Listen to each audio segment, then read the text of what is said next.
Bonsoir Hervé Guillot. Bonsoir. Les Australiens vont donc vous acheter 12 sous-marins. C'est un contrat énorme, 34 milliards d'euros. Il va profiter aux industriels australiens, aux Américains aussi qui vont armer ces sous-marins. Combien vous, des CNS, allez-vous toucher au bout du compte ? C'est un petit peu tôt pour le dire, parce que tout cet argent du programme australien, 50 milliards de dollars, va être réparti entre les dépenses de la maîtrise d'ouvrage, les dépenses des industriels américains pour le système de combat, la construction des infrastructures et le programme. Mais évidemment, on parle d'une part très très significative de Vous ces avez 34 bien une milliards. petite idée, Hervé J'ai Guillot. une On lit petite idée, 8 milliards. Est-ce que c'est mais ça ? c'est sûrement pas très loin de la vérité.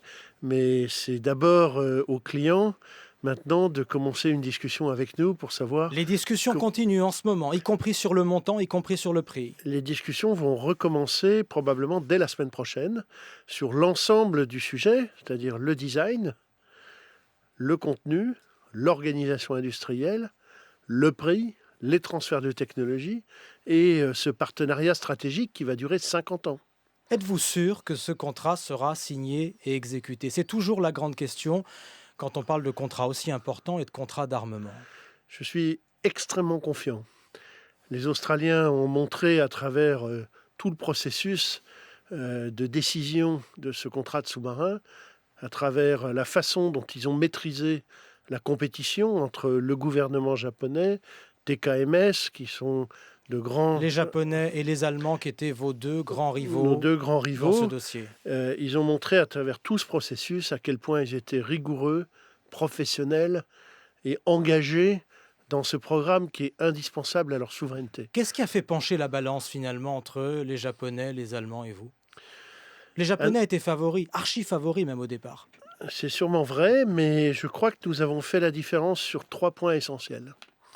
Le premier, c'est, je crois, la qualité de nos ingénieurs, de notre design et de notre technologie, bâtie depuis plus de 100 ans, à Cherbourg, à Nantes, à Ruel, à Paris, dans nos différents établissements, et d'un design dérivé du programme de sous-marin nucléaire Barracuda, mais équipé d'une propulsion classique, qui, je crois, a fait la différence en matière de qualité des senseurs, en matière de furtivité, en matière de capacité à faire des patrouilles de très longue portée et de grande endurance. Et je pense que c'est d'abord la capacité opérationnelle que nous offrons aux Australiens d'avoir des sous-marins océaniques pour faire des patrouilles très loin autour d'un pays qui est immense, qui est un continent, qui a fait la première différence. La deuxième, c'est, je pense, notre compréhension et notre intimité avec les problèmes de souveraineté. C'est-à-dire, qu'est-ce que ça veut dire ça ? La France est un pays souverain qui a développé sa force de dissuasion, sa force sous-marine de façon autonome depuis des décennies. DCNS en est l'instrument industriel, la marine l'instrument opérationnel, la DGA la maîtrise d'ouvrage public. Et tout cet ensemble constitue finalement un ensemble souverain qui a su rester indépendant. Qu'est-ce que ça et rester signifie ? Est-ce que autonome. ça veut dire que vous avez eu la bonne position dans le jeu d'alliance autour de l'Australie ? On sait que dans le Pacifique en ce moment c'est très très compliqué, Ce que la n'est- Chine monte en puissance, Non, c'est mais ça ? ce n'est pas du tout une question d'alliance politique. C'est une question de montrer à l'Australie que nous avons compris quel était leur besoin de souveraineté à eux.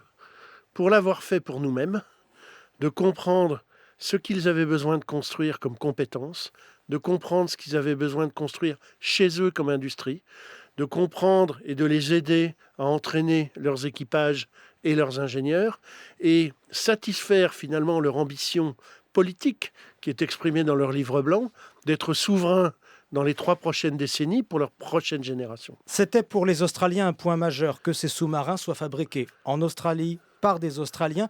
Allez-vous créer des emplois en France, Hervé Oui, Guillot ? bien entendu. Combien ? Bien entendu, il est trop tôt pour dire exactement combien d'emplois on crée. Par contre, on sait combien de gens on va employer. Et on sait à peu près que 4000 personnes en France vont contribuer à différents degrés à ce programme de sous-marins dans les premières années. Après, dans les années ultérieures, on verra, mais dans les 3 à 5 premières années, c'est au moins 4000 personnes qui vont être impliquées, une grosse majorité à des CNS, mais aussi beaucoup chez nos partenaires industriels, les grands, les Schneider, les Thales, les Safran, mais aussi toutes les PME qui nous entourent dans notre écosystème. Je vous pose la question des recrutements parce qu'elle est posée ce soir par votre premier syndicat, le premier syndicat des CNS, la CFDT, qui vous demande clairement, explicitement de recruter. Mais nous recrutons. Et nous Mais de recruter là, à l'occasion de ce contrat, et en s'appuyant sur l'accord de compétitivité que la CFDT a signé. Mais c'est tout à fait exact. Et nous recrutons, et nous avons déjà commencé à recruter dans les forces vives de cette maison, qui sont les ouvriers, les techniciens et les ingénieurs directement contributifs à nos programmes, dans les bateaux de surface comme dans les sous-marins.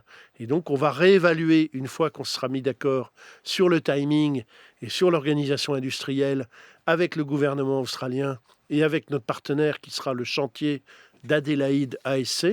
On évaluera exactement à ce moment-là quel est le rythme d'embauche, quel est le rythme de création d'emplois. Mais je peux déjà vous dire, par exemple, que rien que le design et le transfert de technologie, ça représente quand même 4 millions d'heures de travail. Donc c'est tout à fait significatif. La CGT, elle voudrait que vous retiriez purement et simplement le plan de restructuration que vous avez engagé et ces 500 suppressions de postes sans licenciement que vous avez programmées sur 13 000 salariés environ. Est-ce que vous renoncez à ce plan ? Ben, sûrement pas, parce que ce serait la meilleure façon de ne pas conclure l'affaire.